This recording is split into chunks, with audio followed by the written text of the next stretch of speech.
Sabatha ibenhle ungcwele. Usabelwa mkhathini yokulisa batha inkonzo yamaNazaretha kaNkulunkulu ephila ngezwe mission ePinetown sephathelwe uMelusi uMthembeni Mpanza. Ihloko sanamhla sithi umprofeti uIzashembe nentaba yasenhlangakazi. Incwadi kaExodus 19 verse 10 kuya 11. uJehova wayesethi kuMose, hamba uye kubantu ubangcwelise namhla nakusasa, bahlanze izingubo zabo, babe sebelungile ngosuku lwesithathu. Ngokuba ngosuku lwesithathu uJehova uyokwehlela entabeni yaseSinayi emehlweni abantu bonke. Amen. Ziningi izindaba zasezulwini ezithinta umprofeti uIzashembe kusukela ekuzalweni kwakhe. Kodwa namhla indaba yakhe siqala ngokufinqiwe kusukela eba ngumprofeti esesezweni lasentabazwe eFree State kanye nohambo lwakhe lwasentabeni yasenhlangakazi. uShembe waqala ukukhuluma noNkulunkulu cishe neminyaka engu-12. uJehova waqala ngokumfundisa ukuthandaza, kwase kuba ukuhlabelela amaculo asezulwini. Wakusonta iWeseli, kodwa wasonta isikhashana wabe sebuyela empilweni yesintu. Noma engasasonto eWeseli, nokho akayekanga ukufunda iBhayibheli owayelithole khona eWeseli kanye nokuthandazwa. Waganwa ngamakhosikazi amane, waba nabantwana 16.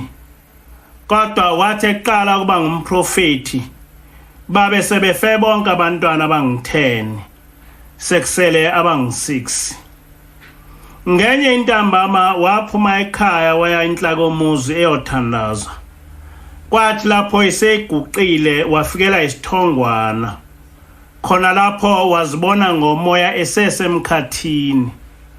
Wabona ngaphezulu kwalapho wayekhona isixuku sezinsizwa ezinhle osengathi zingamasulumane, zembethe okumhlophe, okhalweni zifake amabhande amnyama. Wasithanda lezi zinsizwa, wazama kuya kuzo, kodwa wathola ukuthi akakwazi ukufinyelela lapho ezazikhona. Kwase kukhuluma izwi ngaphakathi kwakhe lithi, uyathanda yini ukufinyelela kulezi yansizwa? uShembe wavuma ngenhliziyo. Wabe sebona kuvuleka isifuba sakhe sekuphuma kuye umuntu oyisimo somoya eyohlangana lalesi sixuku. Uma embheka lo muntu wabona emahlombe akhe kunombhalo othi Shembe. Kwaphuma izinsizwa ezimbili esixukwini zahlangabeza lo muntu ophume kuye. Base bekhuluma bodwa bethi, asimbonise ukuthi kungani angeke kwazi ukuhlangana nathi. Bakhomba emhlabeni ngeminwe yabo. Kwaphuma kuyo imibani yaze yawukhanyisa isidumbu sakhe esasilokhu siguqile, sisibi, siphethuza izimpethu. Base bethi, uyasibona isidumbu sakho ukuthi sinjani? Wathi uShembe, ngiyasibona, sibi kakhulu. Base bethi, uma isidumbu sakho sesibi kanjena, ungahlangana kanjani nathi? Ngaso leso sikhathi wabe sebona abantu abane bedonsisana ngengane. Ababili beyibambe imilenze, ababili beyibambe izingalo. Wamemeza uShembe wathi, hey, nizoyilimaza leyo ngane. Bathi laba bantu, uyayidabukela yini le ngane? Wathi uShembe, yebo. La selithi lizwi, le ngane nguwe.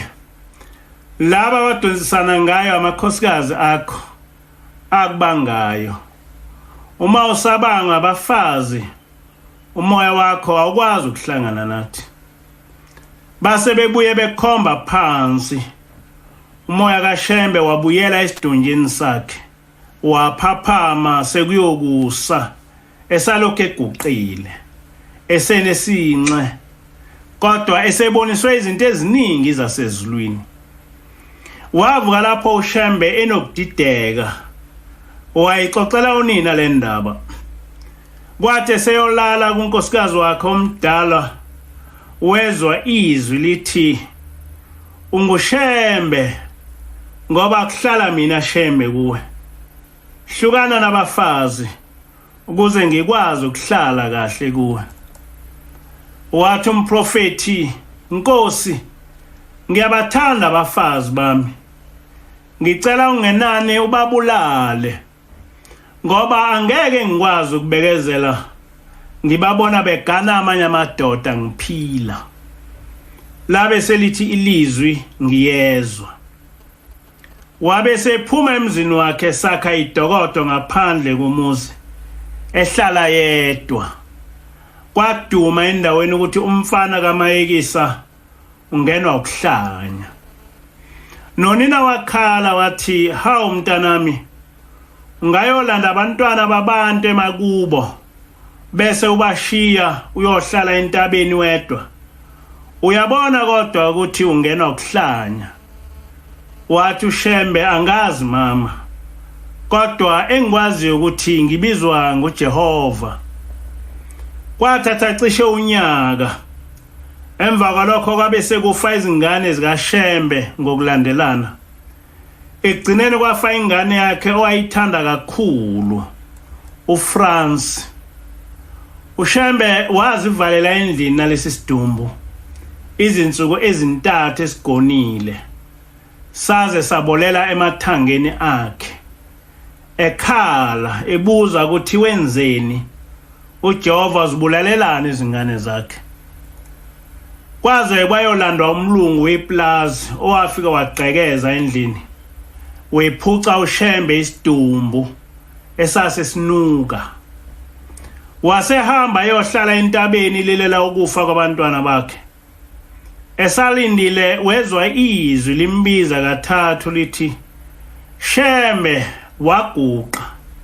Wathi, "Nkosi," lathi ilizwi, "uyakhumbula ukuthi wathini ngenkathi ngithi hlukana namakhosikazi akho? Wathi angiwabulale ngoba awufuni ukuwabona egana amanye amadoda wena usaphila. Laba abantwana abafayo bamele amakhosikazi akho.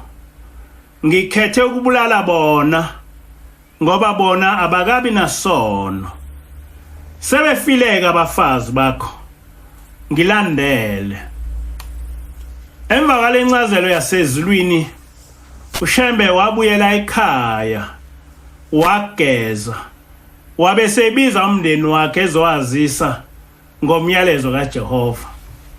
Wabe sethi, "Bata bami, kusukela namuhla angisenamuzi, angisenamfazi, anginamntwana, anginamama, kodwa sengilandela ilizwi likaJehova."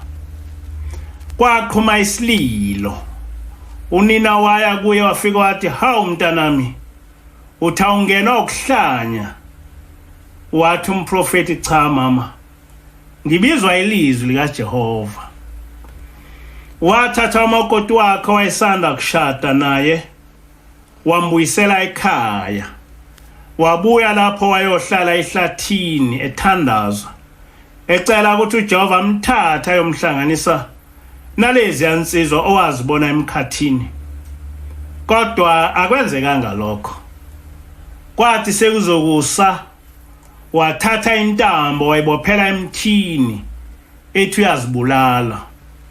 Wathi ethi ufaka ikhanda, wezwa izwi elithi, "Shembe," wethuka. Kwavela emkhathini umuzi omuhle okhazimulayo. Lathi ilizwi, "Lo muzi ngowakho, kodwa uma uzibulala angeke ungene kuwo." uShembe akabe sazibulala, wabuyela emzini wakhe, wafike wavalelisa. Kusukela ngalelo lusuku wawushiya umuzi wakhe, walandela ilizwi likaJehova. Ngenkathi ephuma emzini wakhe wabuye wajoyina ibandla lamaweseli, washumayela isindisa abantu engaphansi kwaleli bandla. Kodwa kwathi makufika izwi likaJehova lithi akabhajadiswe, amawesele enqaba athi akabhabhadise emanzini. Wabe sephuma iweseli esejoyina i-African Native Baptist Church, yona eyambhabhadisa ngo-1906. Wathi ebhajadiswa wabe vele esedumile ukuthi ungumprofeti. Leli bandla lamgcobela ubuvangeli. Kwafika ilizwi lithi akahambe eyoshumayela eNatal. Lathi ilizwi sohlangana entabeni yaseNhlangakazi. Wasuka entabazwe eselibhekise eNatal, wafikela eThekwini ngoMarch 1910. Efika eThekwini washumayela kulo lonke itheku namaphethelo. Abantu ababephenduka wayebasa emabandleni aseduze. Kwathi esendaweni yakwamaphumulo ethunywe ngesinye isikhulu kuba ayosikhongela umntanaso. Ekulaleni kwakhe kwafika izwi likaJehova lambuza ukuthi uzokwenzani lapha. Wachaza, wabe sethi uJehova, ngakuthuma lapha eMpumalanga kuba uhambise izwi lami, hayi ukuzothunywa ngabantu. Laphinda futhi lelo lizwi lathi, yana entabeni yaseNhlangakazi sohlangana khona. Ngakusasa umprofeti wabuza kulomuzi ukuthi kuphi eNhlangakazi. Bamtshela, kodwa bamxwayisa ukuthi angalokuthi azame ukuya kulentaba, ngoba intaba ingozi enezilwane nezinyoka ezimbi ezifana nezinhlwathi kanye nemidlambila, futhi kuthiwa kulentaba kuhlala inkanyamba. Le ncazelo yamshayisa ngovalo umprofeti. Wabona ukuthi uma ingase eye kulentaba angeke abuye. Wanquma ukuthi abuyele entabazwe iyosifunela eyakhe intaba owayezohlangana kuyo noNkulunkulu. NgoJanuwari 1913 eThekwini wathatha ithikithi wabe segibela isitimela esimbuyisela entabazwe. Kodwa kwathi isitimela sodlula eBottas Hill, ilizwi likaNkulunkulu lafika khona esitimeleni. Lamemeza izwi lathi, Shembe uyapi? Wathi umprofeti, Nkosi, ngiya entabazwe. Le ntaba ethi inkosi ahlangane kuyo kuthiwa ingozi. Uma ngiya kuyo ngizofike ngife. Manje ikhona intaba entabazwe lapho ngahlangana khona nawe Nkosi. Lathi ilizwi, ngithe ngithi yana entabeni yaseNhlangakazi ngangikwazi konke lokho.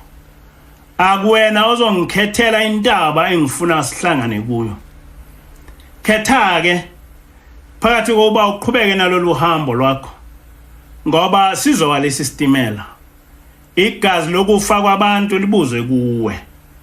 Noma wehle uyofa wedwa entabeni yaseNhlangakazi. Wathi umprofeti, Nkosi, ngikhetha ukuba ngife ngedwa, ngifele esandleni sakho entabeni yaseNhlangakazi. Laselithi izwi, yehlake. Kwathi lapho umprofeti ethatha ubhoko lwakhe savele sama isitimela. Kwadideka abashayeli. Besadidekile abashayeli, wabe umprofeti ehla esitimeleni ehamba. Izimbongi zaseNazaretha kungakho ziyezithi ubhombela isitimela esama lapho kungemunga kungemtholo khona. Besho ukuthi ekwehleni kaShembe isitimela igama laso kwasibizwa ukuthiwa ubhombela sama lapho kungesiteshi khona. AmaNazaretha ke umprofeti abe sembiza ngokuthi ubhombela. Umprofeti wehla esitimeleni waqhutshwa ilizwi waze wagcina efikile entabeni yaseNhlangakazi. Wafika kule ntaba wahlala emgedeni. Kulomgede engazi noma kuhlala inhlwathi. Kodwa kwakumele alalele izwi lophezulu konke. wayayavuka ekuseni ehambe kule ntaba olindele kuyo uJehova ehamba ihlabelela ethi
abafana abelusile bakuzwa lokho kuhlabelela base beyobika emakhaya ukuthi kunomuntu ohlala entabeni yasenhlangakazi ohlabelela kahle.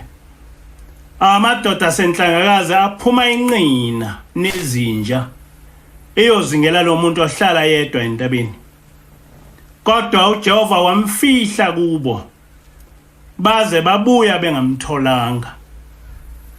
Ngelinye ilanga esephelelwe ngamanzi wehlela esihosheni ethi uyofuna amanzi, kodwa wabonwa ngezinye zalezi zinsizwa zasenhlangakazi zaya kuye zafike zambuza ukuthi ungubani nokuthi uhlaleleni yedwa entabeni. Kusho ukuthi nguye lo odla izimbuzi zabo. Wathi umprofeti, ngimshembe ngisuka ezweni lasentabazwe, ngibizwe nguJehova kule ntaba, uthe sohlangana kuyo. Lezi insizwa zathi uyasibhedela lo, nguye lo muntu odla izimbuzi zethu. Omnye washaya ithini lamanzi layilawa lapha yana lapoqoka. uShembe walanda base bethi uyambona unenkani asemgwaza. Bathi besaphikisana kwamemeza inkosikazi yathi, hey, nenzani? Noze nithi niyabulala kanti senibulala iziko zezwe. Uma bezwa lamazwi bashawa luvalo base bemthatha uShembe bemusa enduneni bommangalela ukuthi udla izimbuzi zabo. Yafike yabuza induna ukuthi ngubani olahlekelwe izimbuzi. Akwavela umuntu. Wabe sethi abamshiye kuye. Yabe induna isimbuza uShembe ukuthi uvelaphi futhi uhlalelani yedwa entabeni. Wathi uShembe, ngivela entabazwe, ngibizwe nguJehova kule ntaba. Wathi uzohlangana nami kule ntaba senhlangakazi. Yathi induna, udlani? Wathi angidli lutho. Yabe sitshela unkosikazi wayo ukuthi amenzele amasi. Yabe sithi induna, buyela entabeni umuntu kaNkulunkulu. Funa uJehova engakufice entabeni lapha kubeke khona, bese ebhubhisa umuzi wami. uShembe wabuyela entabeni sekuhelela. Wafike wahlala emgedini elinde uJehova. Ekulindeni wavakashelwa imimoya eminingi, eminye isimo sengwe, eminye isimo senhlwathi. Ifike ikhulume naye ithi yiyo imbize kule ntaba. Kodwa uShembe wayiphika. Ngolunye usuku esalindile wezwa kuqhamuka iphunga elihle ngendlela eyisimangaliso. Khona lapho wezwa sekhalalisa utshani, izihlahla namatshe. Uthiye umprofeti, bata bami, ngezwa ngisho eziqwini zeziboya zomzimba wami ukuthi usefikile bengimlindile. Waphuma uShembe emgedeni, wabona ngasempumalanga kuqhamuka ifu elalizwa nokuduma nokukhala kwamacilongo. Kuleli ifu kwakunomuntu owayekhazimulwa engabhekeki, enezinwele ezinde ezishaya emahlombe, embethe ingubo ende ebubende eyashaya ezinyaweni. Phambi kwalomuntu kwakuphambana imibani. Uthiye umprofeti, bata bami, lesi simanga salomuntu sayesama phambi kwami, sase sithi, Shembe, yimi engikubizele kule ntaba. Ukhonzekile inkosi yezulu wabe seyikhipha isidlo esasisetreyini engamukelisa sona. Kwathi lapho ngisigwinya ngaso leso sikhathi kwanqamuka kuba ngibe ngumuntu ozalwe ngumfazi nendoda. Umoya kaJehova wangembatha ngokuphelele. Ngaso leso sikhathi izihlahla zaphenduka zahalalisela mina. Ngaba ngokhona ezulwini, ngaba ngokhona emhlabeni wonke, ngaba ngokhona ngaphansi komhlaba. Ngaba nguyise wezinto zonke. Ngaqala ukuqonda ukuthi ngingumprofeti wasemandulo.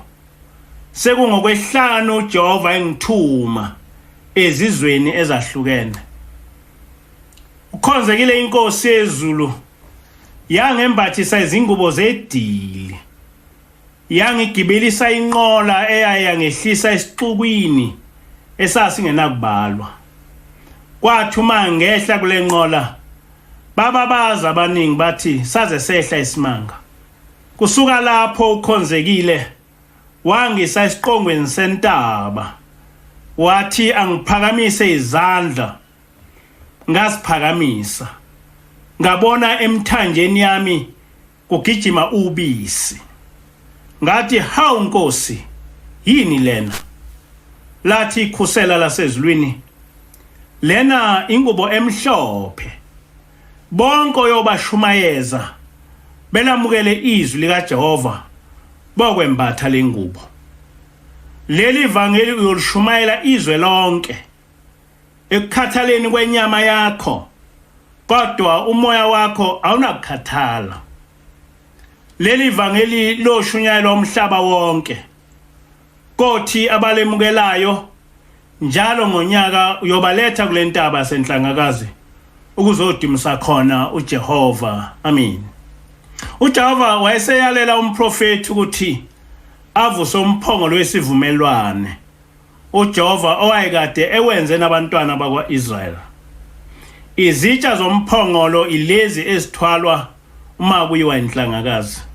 Okubalekile ngentaba yasenhlangakazi ukuthi kulapho uJehova owehlela khona esilethele ubuNazaretha. Okwesibili, uJehova wasimemela kule ntaba ukuthi njalo ngonyaka sivele phambi kwakhe sizomdumisa. Inkosi busise lokho enikuzwile. AmaNazaretha kaNkulunkulu ayaziswa ukuthi umhlangano oyinhlangakazi uzophumela ephila ngezwi mission ngoLwesihlanu mhla ka1 May ngo6 ekseni. Sihamba ngezimoto. Abafuna eminye imininingwane bazoyithola kimi ku 071 219 8223 071 219 8223. Sanibonani, ngingu Dr. Joe.